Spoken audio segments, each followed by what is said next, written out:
Well, hello, hello, hello, guys. Amanda here with Criminality.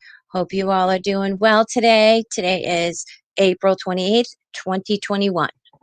So, what we have going on today is I'm trying StreamYard out. There's a couple pieces of media I wanted to watch and go through with you guys, and it pertains to why Black children are underrepresented in the media, specifically missing Black children. Okay. And there's some valid and important things here that I think should be pointed out. And this is a systemic problem, it seems. All right, guys. So let's just get right into it. I have to share my screen. And this StreamYard, I am just doing myself and it's on private. I will be posting it to YouTube and as a premiere, hopefully, and I'll be in the comments with you guys so we can talk about it there. All right, so let's try this. Share screen, share audio. All right, all right. Hopefully it's a go-go. Let's see. All right, I might have to mute out while this is playing, but I will be speaking about it as we go. All right, guys, so let's watch our first one here. Hard living day to day, not knowing where your child is. Paula Hill hopes that someone who sees these photos will help bring her missing daughter home and help mend her broken heart. She's 8 on here. I wrote her on the back. 10 long years have passed since the young Black girl in these precious memories disappeared without a trace. Her name is Shamika Cozy. She vanished just a few days after Christmas that year. On December the 28th, 2008, that was the last day that I seen her. You've come back to this neighborhood a number of times. Oh, yeah. Her daughter was here, just outside St. Louis, watching movies with her cousins when everyone woke up the next morning and discovered she was gone. She was 16 years old, a door was unlocked, and police believe she ran away, so they never searched for the girl. They're not doing anything because they think she gone on her own. I don't know what to do. I didn't know who to turn to. Shamika Cozy's story was different in the sense that she vanished without a trace.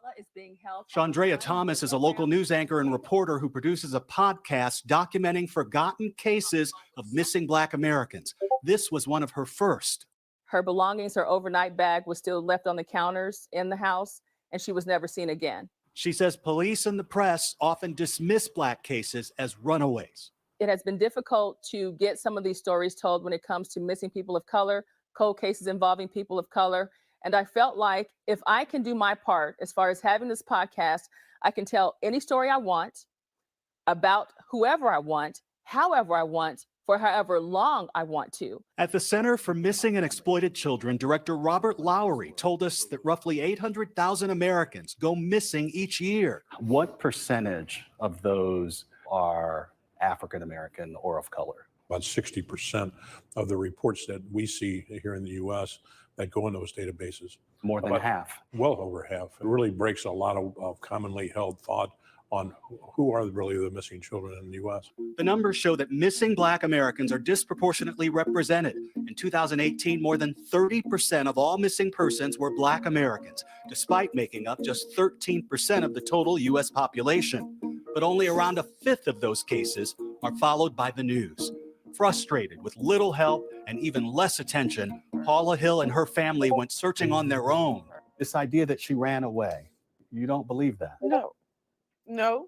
I believe she left her home with someone? Yes. But she was intending to come back. She was not intending to stay gone for 10 years. We are in front of the Berkeley Police Station. This is the police department that was investigating this case. We ended up sitting down with Major Art Jackson, who is, of course, African American, and defends the way police are handling the case.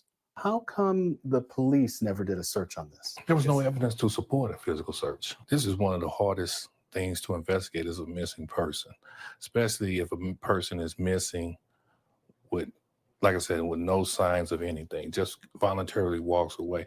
Now, if a person is missing, they've been kidnapped or anything like that, you're going to have signs of struggle. You're going to have things to go by to help you put that piece of the puzzle together. So in reality, sometimes law enforcement and sometimes media, we like, hey, that person did it voluntarily. So that's on them. It is quite the mystery, and there are dozens of missing persons cases that I've followed over the last few years where the effort on the ground and on the airwaves was massive and hopeful. But all of these cases have one significant thing in common. The victims were white Americans. I was one of the reporters covering 17-year-old Caitlin Fresina in 2017, who went missing in Florida. At the same time, 14-year-old Yania Javon Carter disappeared near Atlanta. Carter didn't get half the media attention, but luckily she was found alive. Natalie and Derica Wilson run a foundation that helps search for missing Black and Hispanic children. There are so many families of color who are desperately searching for their missing loved one. And they are just asking for just 1 second or a couple of seconds of media coverage. And it can change the narrative for them. We also understand that the decision makers don't look like us. And so these cases are not sensitive enough where they want to air it. We got more than an earful from this group of parents and loved ones of missing Black children in Washington, D.C. They told us they'd take a fraction of the compassion and attention that went to the families of Natalie Holloway, Elizabeth Smart, Lacey Peterson, and so many others. When you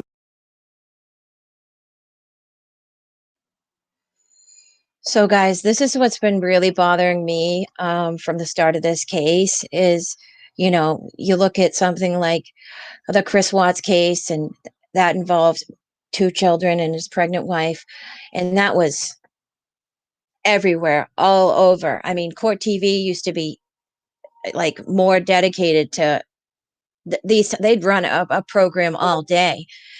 So it has been really bothersome how our boy's case is not at the forefront of media coverage, which I believe it deserves, and how disproportionate and how unfortunate it is that Black children that are missing cannot get the media coverage that is deserved and equal to that of the media coverage that is given, you know, for Caucasians.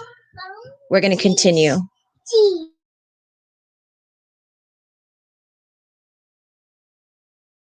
You see me as an African American in this country out covering these cases over and over again of missing white children. It's depressing to you. Yes, I know how many missing people of color that are missing. I would say, well, do he do his homework to talk about us? Yeah, it pissed me off to see you reporting somebody's child other than mine. Me and this person's child can go missing around the same time. But I had to fight to get mine on local news, and this person's on national news with the FBI overnight. Exactly. I was like, I'm tired and I'm frustrated and I'm pissed. They want America to take a greater interest in these names. Unique Harris, Christian Muse, Relisha Rudd, Keisha Jacobs, and Terrence Woods Jr., who went missing last October.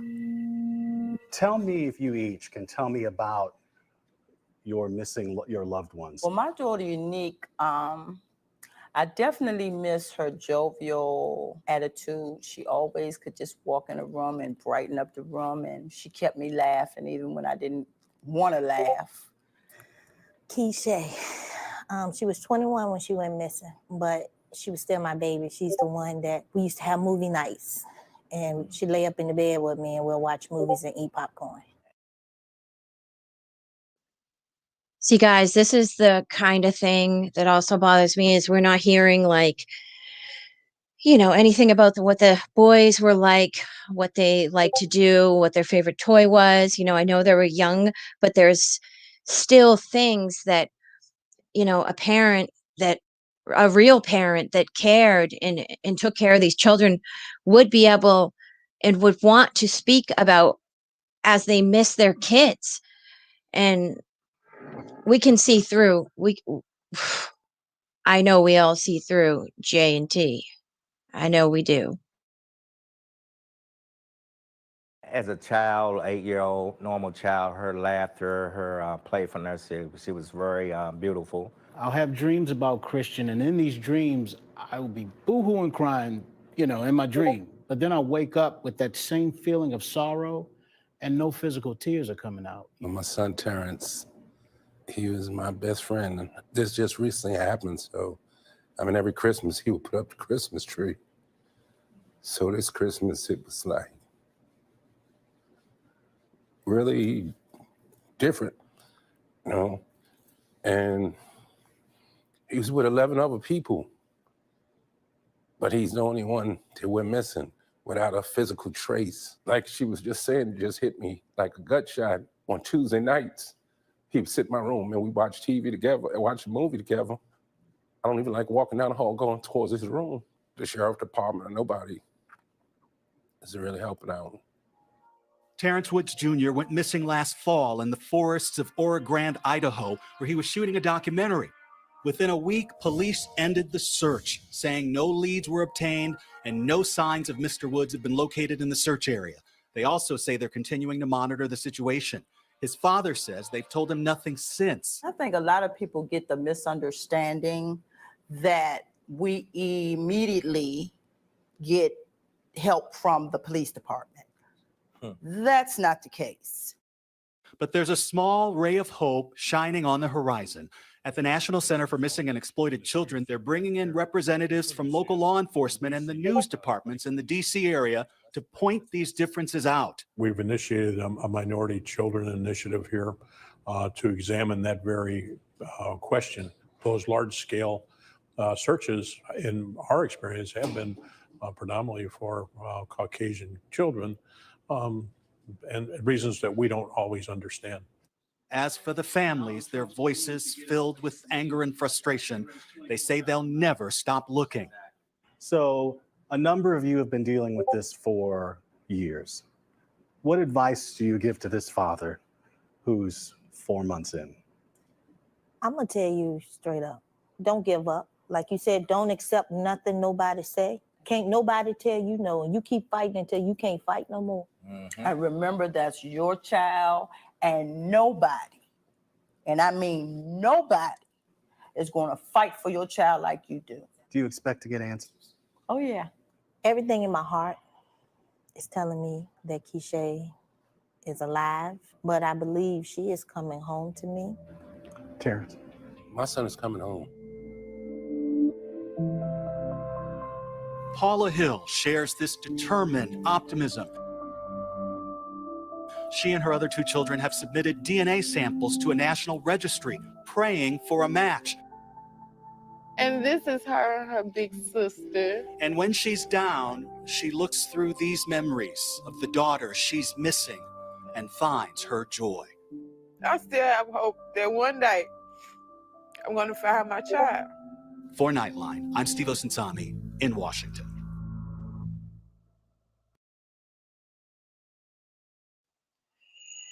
Wow, guys. So, I think what drew most of us in from the beginning was that one single interview from Jackie and Trezell.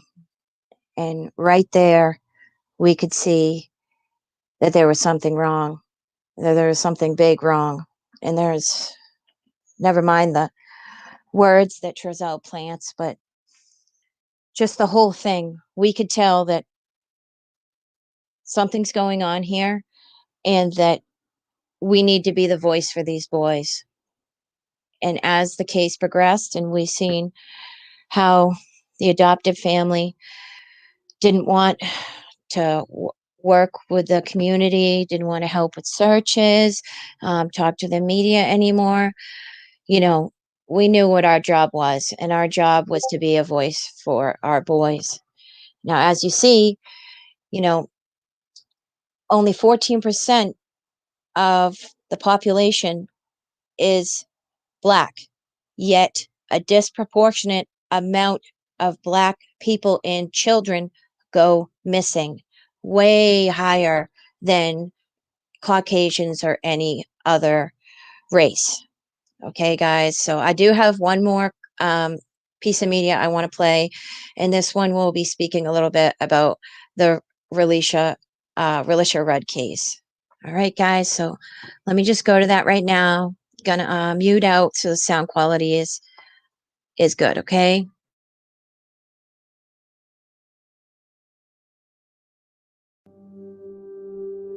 We saw her on camera. The last image of her is on camera with a bag of food, and her eyes look so sad.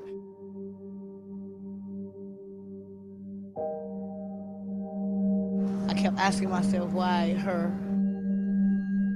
Why couldn't it have been me instead of her?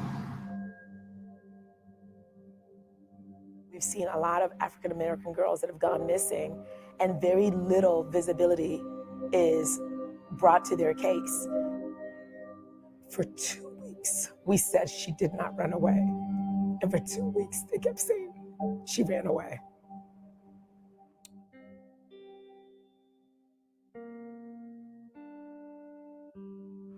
On January 12th, 2018, my 16-year-old niece, Jolie Musa, went missing. She came home with her sister and then was getting some random text messages from somebody, we don't know who. And at that moment in time, she was like, I'll be right back. I gotta go, I'll be right back. Unfortunately for us, she never came back. When we're telling the police that there's definitely something wrong, she would never be gone like this and completely stop communication. What we then heard was, right now it looks like she left of her own free will. She's a runaway. With the use of that word, there was no further action being done on her case. For 2 weeks, we said she did not run away. And for 2 weeks, they kept saying she ran away. She had been discarded in the woods like yesterday's trash. If they had not said she was a runaway, if law enforcement had started looking for her more urgently at the time we reported her as missing, could they have found her alive? Jolie was murdered by an ex-boyfriend who had previously assaulted her. Nabiyu Ibrahim strangled Jolie and hid her body in a park. In a statement, the Fairfax County Police Department said Jolie was initially reported missing on January 13th, and our officers immediately began investigating. Ibrahim was promptly identified as a person of interest in her disappearance. Every piece of technology and resource available to our department was deployed to solve this case. Why would the police look at a young black girl and think she's more likely to be a runaway than a young white girl? There's just a certain level of prejudice, that still kind of hangs in our culture in the United States. Across America, the statistics on missing children show a shocking racial disparity. Only 14% of children in the US are black, but 37% of missing people under 18 are African American.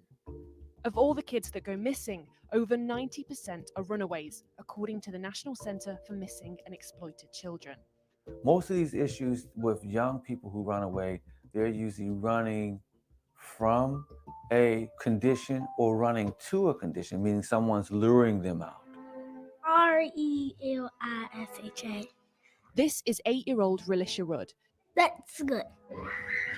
I can hear him laughing. She was interviewed by a homeless charity in February 2014. Shelter give us some place to stay. She's talking about the shelter where she lived in Washington, D.C. Say it louder. The shelter give us some place to stay. 4 weeks later, she went missing. You on the screen. This is Relisha and the shelter's caretaker, Khalil Tatum, walking into a motel room. Relisha hasn't been seen since. You have a flyer, sir? Yes, ma'am. Okay. So please keep an eye out for Relisha. Okay. Thank you. I kept asking myself, why her? Why couldn't it have been somebody else? Why couldn't it be me instead of her?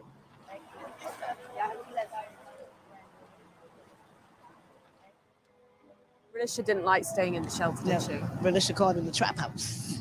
What does she mean by that? When they say the trap house, because either drugs is being sold around or near. It was horrible. Rats, stink, lice, filth, nasty. It was just so much going on in terms of the quality of care and resources, food. The food there was horrible. I heard Relisha Rudd didn't want to eat there sometimes. She would want to go with somebody else just to really get something good to eat. Over at DC General, you're seeing a lot of things that a child should not see. They was exposed to a lot of things. Khalil Tatum killed himself a month after this footage was shot, and the police still don't know what happened to Relisha. Her family cling to the hope that someone will come forward with information about their little girl. And her community worries about the many vulnerable children like Relisha. Sadly, a number of children that are part of the lower economic standings in our community, they aren't taken as seriously. What we're noticing is there are a number of homeless children and children in foster care that are being victims of sex trafficking. And sex trafficking of our children is taking place around the country, like Atlanta, Chicago, Baltimore. And overwhelmingly African American victims. Absolutely. There's a disproportionate number of African American girls and boys who are victims of sex trafficking. So I was 14 and I had this boyfriend who was 28 years old. My parents on my 14th birthday wouldn't let me stay out past 9 p.m. And so I called him and he said, pick you up in 15 minutes. Don't take anything. So I think that's the number one thing when we call kids missing. That would appear to be me running away. At 14, no child can consent to getting in the car with an adult, period. So it's actually called kidnapping. When I was 15, they did a raid. And when they did a raid, I told the police I was 15. I said my real age. And I actually said I had a pimp. And so I was arrested and put in juvenile detention for a year. But there are other survivors that speak out who are Caucasian. And one of the survivors, she's a good friend of mine. She got found in Tennessee. She's originally from Virginia. When she got found in Tennessee at 15, the police drove her home to Virginia, and I got arrested and charged for prostitution.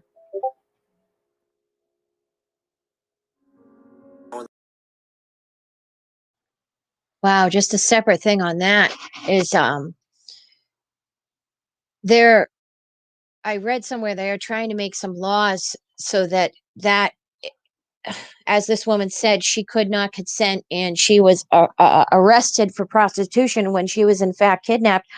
Now they are trying to make some laws where that doesn't happen. I think the last things I read, that this case is extremely sad. This poor Relisha Rudd case, and how just more Black children, that are more vulnerable in the system, in socially, economically, they're just disproportionately more likely to go missing. And this is a big problem. And many things need to be addressed and changed. All right, guys, we're going to continue this a little bit.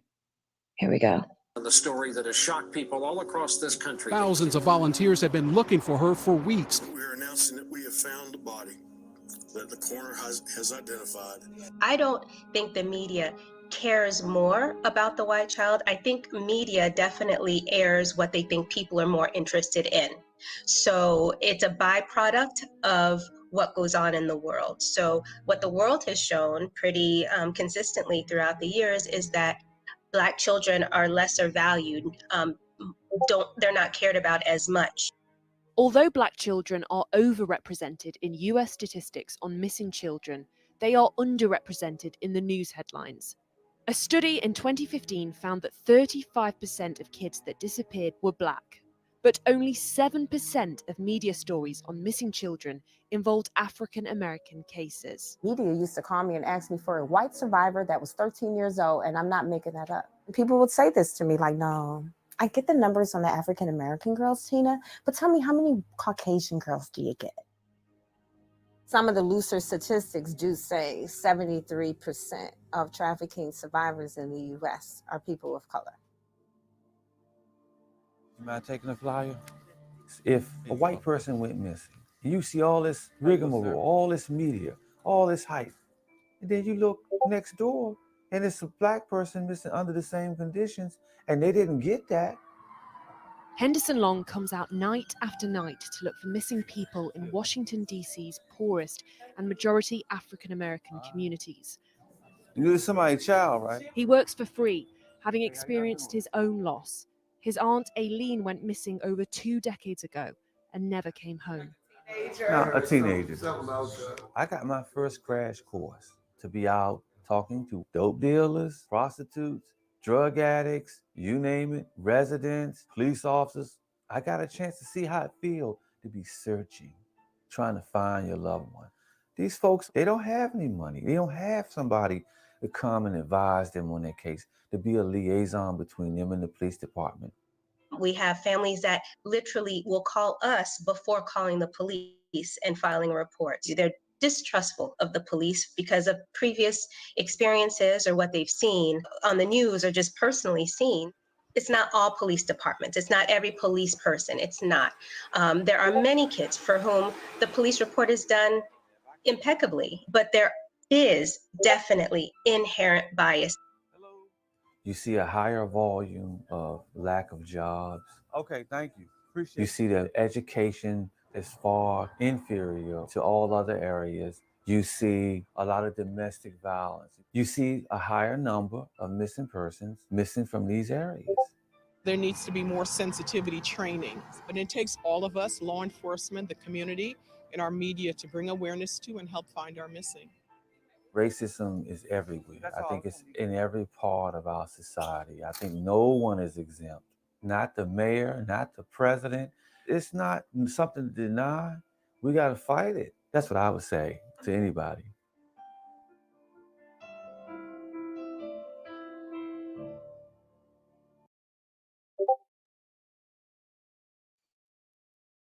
Wow, guys. So as you can see, the statistics are pretty great for the underrepresentation of missing Black children and why we need to be their voice. We need to be their voice. We need to contact senators, Congress. We need to contact anybody and everybody we can to try to get our boys' case more out there and in the public eye. So many people I talk to don't even know about this case. Everyone should know about this case. I know Jackie, and it seems like Jackie and Trezell thought nobody would care about these two beautiful boys, but they got it wrong. We all care about these beautiful boys, and we want them found, and we will not stop till they are found. So if you want to help, I'm going to put together a list of names and places and emails and phone numbers, places that we can contact to try to emphasize how our boys need to be found. Their case needs to be more in the national media. Okay. So be looking out for that. And in the meantime, I pray and hope that PD is gathering all the evidence to hold someone accountable for this. I really hope that progress is being made, and I pray to God we find our boys and we will never stop. All right, guys, that's it for this one. I will be seeing you all again soon. Thank you so much for watching and hanging out with me. Please like, subscribe, leave a comment, and look out for my next video. Thank you, guys. Have a great day.